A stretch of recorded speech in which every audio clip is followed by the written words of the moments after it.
반갑습니다. 경찰 아저씨입니다. 오늘 날씨가 굉장히 좋거든요. 그래서 지금 현재 공원에 나와서 촬영을 하고 있습니다. 자, 오늘은 어떤 얘기를 해볼 거냐면 공원에서 발생할 수 있는 여러 가지 일들에 대해서 한번 생각을 해보겠습니다. 자, 공원에서는 아이들이나 어른들이 뭐 자전거를 타거나 아니면 뭐 인라인 스케이트를 타거나 아니면 뭐 스케이트보드를 타거나 이런 그 여가를 즐깁니다. 그런데 이런 여가를 즐기는 과정에서 각종 사고들이 발생할 수 있거든요. 예를 들면 자전거를 타고 가다가 사람을 부딪힌다거나 아니면 뭐 인라인을 타거나 뭐 이러다가 사람을 부딪힐 수도 있고요. 또 뭐 자전거 타고 가다가 어떤 물건을 파손할 수도 있어요. 그런 사고들이 발생할 수 있습니다. 그러면 그런 사고들을 어떻게 처리가 되느냐, 어떤 뭐 법적인 책임을 받느냐, 이게 좀 문제가 될 수가 있어요. 그 공원에서 사고가 나는 것 같은 경우는 고의적으로 사고를 낸 게 아니기 때문에 실수로 사고를 낸 거에서 과실자가 붙습니다. 모든 법적인 문제에서 실수로 했느냐, 고의로 했느냐가 굉장히 중요합니다. 고의로 했으면 당연히 고의범법 처벌을 받아야 되고, 과실로 했으면 고의범보다 훨씬 약하게 과실범으로 처벌을 받아야 됩니다. 자, 예를 들어서 이제 자전거를 타고 갔을 때 사고가 나는 거를 가정을 해보겠습니다. 자, 자전거를 잘 타고 갔는데 내가 실수로 다른 데 잠깐 쳐다보다가 사람을 쳤어요. 그러면 과실치상죄가 되죠. 과실치상죄는 법에서 500만 원 이하의 벌금, 구류, 과료에 처한다 라고 되어 있습니다. 자, 이 문제는 뭐 공사장이나 아니면 길거리에서나 어디에서든 발생할 수가 있어요. 자, 공사장을 또 예로 들어보면 공사장에서 이렇게 일을 하다가 내가 어떤 물건을 잘못 아래로 떨어뜨려 가지고 지나가는 사람이 맞아서 다칠 수가 있어요. 또 죽을 수도 있죠. 만약에 죽게 되면 과실치사죄가 됩니다. 과실치사죄는 2년 이하의 금고, 700만 원 이하의 벌금에 처한다 라고 되어 있는데 과실치상보다 훨씬 더 중하긴 하죠. 자, 과실치상죄가 발생이 되면 어른들 같은 경우는 당연히 뭐 조사받고 처벌받으면 돼요. 자, 그런데 아이들일 때가 문제가 됩니다. 아이들은 어떻게 되느냐? 아이들은 형사 미성년자들 같은 경우는 책임을 질 수가 없죠. 책임을 질 수 없는 나이기 때문에 무죄로 빠집니다. 그거를 뭐 법에서는 책임 조각사유라고 하는데 그건 어려운 얘기니까 그냥 빼고요. 자, 아이들은 책임을 받을 수 없어서 무죄로 빠지고, 하지만 민사적인 책임은 남아요. 민사적인 책임. 그 민사적인 책임이라는 게 뭐 치료비라든가 아니면 정신적인 뭐 위로 보상금 이런 것들을 말합니다.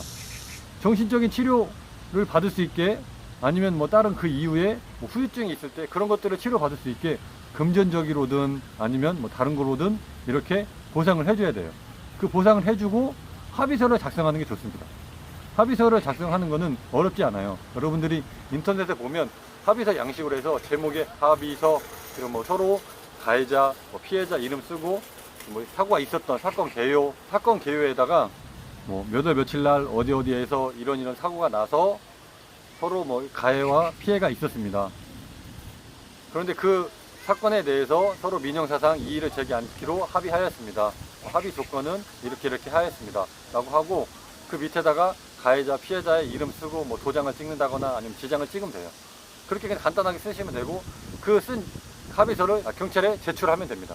그러면 끝난 거예요. 그러면 앞으로 민사상이나 형사상이나 더 이상 이의를 제기하지 않는 거예요. 그렇게 아이들이든 어른들이든 이렇게 합의서를 작성해서 제출하시면 되는 거고요. 그러면 사건이 끝나는 거예요. 그런데 서로 웬만하면 공원에서 사고가 발생했을 때는 웬만하면 경찰에 일일이 신고를 해서 한번 경찰관들이 와서 현장도 확인하고 어떻게 된 건지 이렇게 한번 보게 하는 게 좋아요.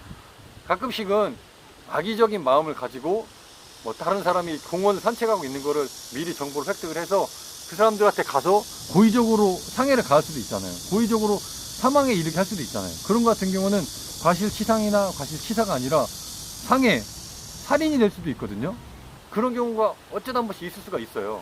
그렇기 때문에 웬만하면 그 자리에서 둘이 그냥 원만히 그냥 뭐 돈 5만 원 주고 10만 원 주고 이렇게 해결하는 게 아니라 경찰을 불러서 서로 인적사항도 파악하고 현장 상황도 뭐 사진도 찍어두고 이렇게 해서 자료를 남겨놓는 게 좋습니다. 자, 그리고 이런 다치는 것뿐만 아니라 어떤 물건을 부실 수도 있거든요. 자전거 타고 가다가 꽝 부딪혀가지고 어떤 뭐 슈퍼를 부셨다거나 아니면 뭐 화장실을 부셨다거나 아니면 남의 주차해 놓은 자전거를 부셨다거나 아니면은 뭐 차를 부셨다거나 이런 손괴 사건이 발생할 수 있어요. 자, 손괴 사건은 내가 고의적으로 손괴하지 않는 이상 죄가 되지 않습니다. 우리나라 형법에서는 과실손괴죄는 규정하고 있지 않아요. 즉 처벌할 수가 없어요. 그거는 그냥 민사적인 책임만 져주면 되는 거예요. 아까처럼 어떤 뭐 물건을 보상을 해준다거나 아니면 뭐 차가 부서졌다 했을 때는 뭐 그거에 대한 차의 수리비에 대해서 보상을 해준다거나 이렇게만 해주면 되거든요. 그러면 끝나는 거예요. 그런 때에도 아까 말씀드린 것처럼 웬만하면 경찰을 한번 112 신고를 해서 경찰이 뭐 사진도 찍고 차 번호도 적어놓고 뭐 피해자나 가해자 인적사항도 파악하는 그런 행동들을 해놓는 게 좋습니다. 그래야지만 나중에 탈이 안 나거든요. 단순히 둘이 그냥 이렇게 합시다 라고 했다가 나중에 잘못하면 뒤통수 맞을 수가 있어요. 그러니까 그렇지 않고 웬만하면 경찰을 불러서 한번 확인해보는, 그렇게 해놓는 게 좋습니다.